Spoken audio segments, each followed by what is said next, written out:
क्या सरकार अब एक क्लिक में आपकी पोस्ट हटा सकती है? एक बार फिर फ्री स्पीच बनाम सरकारी नियंत्रण कोर्ट में आमने सामने।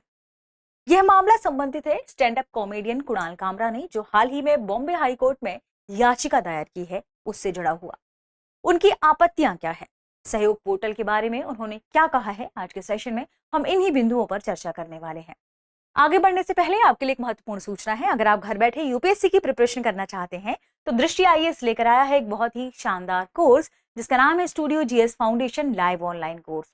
इस कोर्स की सबसे खास बात है कि इसमें यूपीएससी के लिए जरूरी जनरल स्टडीज के सारे विषय, 2 साल की करंट अफेयर की क्लासेस का एक्सेस, दृष्टि की मैगजीन, प्रिंटेड बुकलेट्स, ये सब कुछ मिलने वाला है मात्र 24,999 रुपए।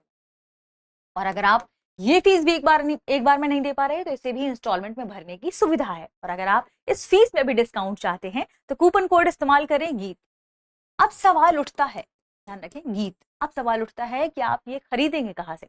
डिस्क्रिप्शन में लिंक दी गई है, जैसे ही आप लिंक क्लिक करेंगे आप डायरेक्ट पहुंच जाएंगे कहां पर, दृष्टि लर्निंग ऐप पर, क्योंकि आप ये कोर्स दृष्टि लर्निंग ऐप से खरीद सकते हैं। लिंक को क्लिक करने पर आप दृष्टि लर्निंग ऐप के इस कोर्स में पहुंचेंगे, वहां पर कूपन कोड की स्लाइड होगी, कूपन कोड अप्लाई करेंगे और आप एक बेहतर डिस्काउंट के साथ इस कोर्स को प्राप्त कर सकेंगे। ये कोर्स हिंदी, इंग्लिश और इंग्लिश 3 मोड्स में मिलने वाला है। इंग्लिश क्या है? इंग्लिश मींस क्लास होगी हिंदी में और नोट्स मिलेंगे इंग्लिश में। तो ये पूरी प्रोसेस ध्यान रखें। एडमिशन शुरू हो चुका है, कूपन के आधार पर आप इसे और कम फीस में भी प्राप्त कर पाएंगे। और इस कोर्स के बारे में कोई भी जानकारी चाहिए हो तो कॉल करें 8750187501 पर, ठीक है। इस कोर्स की सबसे खास बात, मान लीजिए आपने कोर्स खरीद लिया और फिर आपका मन बदल जाए और आप चाहते हैं कि आप दृष्टि के किसी ऑफलाइन सेंटर से जाकर क्लास करें। आप दृष्टि के किसी भी ऑफलाइन सेंटर से जाकर क्लास करेंगे, वहां की फीस में आपकी ये फीस एडजस्ट हो जाएगी। इसका मतलब ये कोर्स आपको मिल रहा है बिल्कुल फ्री। तो घर बैठे यूपीएससी की प्रिपरेशन अभी से शुरू कर दीजिए इस जीएस स्टूडियो फाउंडेशन कोर्स के साथ। आगे बढ़ते हैं और देखते हैं हमारी आज की खबर को। ध्यान रखिएगा, खबर संबंधित है stand up comedian Kunal Kamra ने, जो बॉम्बे हाई कोर्ट में केंद्र सरकार के खिलाफ एक याचिका दायर की है। यह याचिका सरकार के एक नए ऑनलाइन सिस्टम सहयोग पोर्टल से संबंधित है, ठीक है। इस सहयोग पोर्टल के खिलाफ दरअसल उन्होंने अपनी याचिका दायर की है। उन्होंने कहा कि ये कहीं ना कहीं हमारी अभिव्यक्ति की स्वतंत्रता को रोकता है और इससे जुड़े हुए जो आईटी नियम है, उन आईटी नियमों को भी ये इनकी याचिका चुनौती दे रही है। आईटी नियमों को भी चुनौती दे रही है। पूरा मामला क्या है आइए समझते हैं। देखिए, इन्होंने याचिका दायर कर दी सहयोग पोर्टल और आईटी नियमों के खिलाफ। सहयोग पोर्टल क्या है? सहयोग पोर्टल एक ऑनलाइन पोर्टल है, सरकारी ऑनलाइन पोर्टल, सरकारी गवर्नमेंट का सरकारी ऑनलाइन पोर्टल, ठीक है। ये ध्यान रखिएगा इसके बारे में कि ये पोर्टल क्या करता है। सरकारी अधिकारी को अधिकार देता है, किससे संबंधित?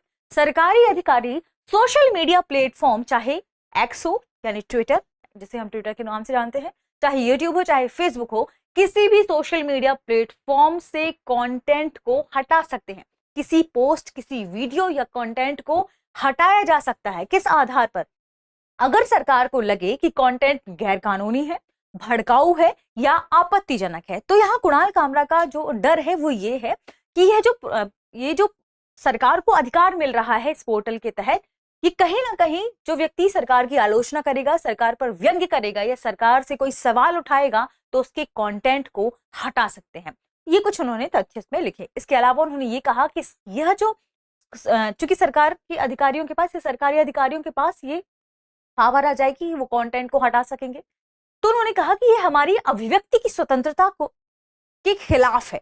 यानी भारतीय संविधान ने जो हमें अनुच्छेद 19 के तहत अनुच्छेद 19(1)(a) के तहत हमें जो अभिव्यक्ति की स्वतंत्रता दी है, भाषण की स्वतंत्रता दी है, ये उसको असंवैधानिक करार कर रहा है। इसके बारे में उन्होंने याचिका में कहा है। उनकी आपत्ति का मुख्य आधार भी यही है कि अभिव्यक्ति की आजादी पर यह हमला है। आर्टिकल 19(1)(a) के तहत ये हमारी आजादी को छीन रहे हैं, अभिव्यक्ति की, भाषण की, बोलने की आजादी को छीन रहे हैं। इसके अलावा आईटी एक्ट की धारा 69A पहले से मौजूद है, ठीक है। आईटी एक्ट की धारा 69A ये पहले से मौजूद है। ये धारा क्या कहती है? ये कहती है इसके तहत दरअसल सरकार कंटेंट को ब्लॉक कर सकती है। सरकार कुछ आधारों पर कंटेंट को ब्लॉक कर सकती है। ये आधार क्या है? ये आधार, अगर सरकार क्या कहती है, इसमें एक प्रोसेस फॉलो की जाती है, तय प्रक्रिया है इसकी, कारण बताने की जिम्मेदारी भी होती है कि क्या कारण है जिस वजह से इस पोस्ट को, कंटेंट को हटाया जा रहा है, और एक कानूनी सुरक्षा भी मिलती है उस व्यक्ति को। इस पूरी प्रोसेस के होने के बाद, आईटी एक्ट के आधार के होने के बाद, उनका कामरा का कहना यह है कि जो पोर्टल है, सरकारी पोर्टल है, ये इस पूरी प्रक्रिया को फॉलो नहीं कर रहा है, ये इस प्रक्रिया को बाईपास कर दे रहा है। ये मुख्य बिंदु थे उनके याचिका में। ठीक है, तो अब आपको, चूंकि हमने पूरा तो बता दिया कि क्या है सहयोग पोर्टल, कैसे उन्होंने सहयोग पोर्टल के खिलाफ सरकार की जो आईटी एक्ट की धारा 69A है, इसके खिलाफ उन्होंने दायर की है याचिका। क्या उन्होंने मुख्य रूप से कहा है? मुख्य रूप से उनका कारण यही है कि अभिव्यक्ति की आजादी को ये छीन रहे। ठीक है, ये सब आपके पास लिखा हुआ भी है, आप इसमें देख सकते हैं। सरकारी ऑनलाइन पोर्टल है क्या? सहयोग पोर्टल। इसे 2024 में लॉन्च किया गया था, गृह मंत्रालय ने लॉन्च किया है, ध्यान रखिएगा। ठीक है, ये क्या करता है? गैर कानूनी कंटेंट को हटाने या ब्लॉक करने के इसमें आदेश दिए जा सकते हैं, जिसके जरिए सरकारी अधिकारी सोशल मीडिया प्लेटफॉर्म जैसे एक्स, यूट्यूब, फेसबुक आदि को उससे कंटेंट को हटा सकते हैं। ठीक है, किसी पोस्ट, वीडियो कंटेंट को से हटाया जाए, ऐसे आदेश दे सकते हैं सरकारी अधिकारी, अगर सरकार को लगे कि वह कंटेंट गैर कानूनी है, भड़काऊ है या आपत्तिजनक है। ठीक है, तो ये मुख्य मुद्दे हैं।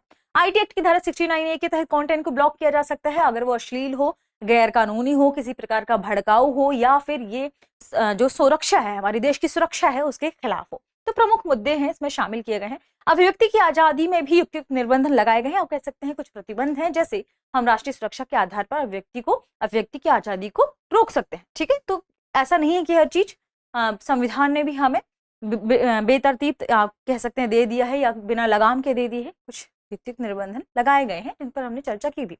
आईटी रूल क्या चुनौती दे रही है याचिका? उन्होंने आईटी रूल के रूल 3(1)(d) को भी चुनौती दी है। यह नियम कहता है कि अगर सरकार या कोर्ट आदेश दो तो सोशल मीडिया प्लेटफॉर्म को 24 घंटे के अंदर कंटेंट हटाना होगा। अगर सरकार या कोर्ट आदेश दे, यह कंटेंट राज्य की सुरक्षा, सार्वजनिक व्यवस्था या मानहानि से जुड़ा हो सकता है। कामरा का कहना यह है कि यह नियम मौलिक अधिकारों के खिलाफ है, 19 के खिलाफ है। इसके अलावा जो हमने बात की आईटी एक्ट की धारा 69A, ये भी पहले से मौजूद है, ये भी सरकार को कंटेंट ब्लॉक करने की परमिशन देता है।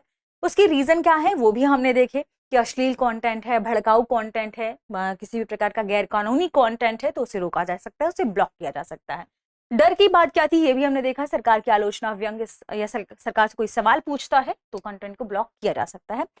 उनकी आपत्ति है, पोर्टल संविधान के खिलाफ बताया उन्होंने, कहा सरकार बहुत ज्यादा, इससे सरकार को ताकत मिल जाएगी और वो बिना कोर्ट के आदेश के भी कंटेंट हटा सकते हैं, हटवाया जा सकता है। दूसरा रीजन उन्होंने बताया, अभिव्यक्ति की आजादी पर हमला।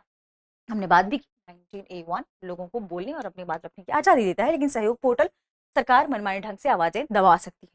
तीसरा रीजन बताया कि अभी तक कोई सही सिस्टम नहीं है, सही सिस्टम नहीं है। इस संदर्भ में उन्होंने क्या कहा कि जो भी प्रोसेस है कंटेंट को हटाए जाने की, इस प्रोसेस को फॉलो नहीं करते, वो सारी प्रोसेस को बाईपास कर जाते हैं, तो साफ और सही तरीका नहीं बताया गया है जैसे उनके कंटेंट को गलत ठहरा के हटाया जा सकता है। ठीक है, आज के सेशन पर आधारित हमारा प्रश्न क्या है? प्रश्न है सहयोग पोर्टल किस उद्देश्य से बनाया गया है? ऑप्शन ए डिजिटल पेमेंट के लिए, option B social media content हटाने के लिए, ऑप्शन सी साइबर ट्रेनिंग के लिए, ऑप्शन डी ऑनलाइन शिकायत दर्ज करने के लिए। इस प्रश्न का सही जवाब कमेंट सेक्शन में देना ना भूलें। मिलते हैं अगले वीडियो में, शुक्रिया। अब एग्जाम की तैयारी को और बेहतर करने के लिए हमारे चैनल को लाइक, शेयर और सब्सक्राइब करना ना भूलें।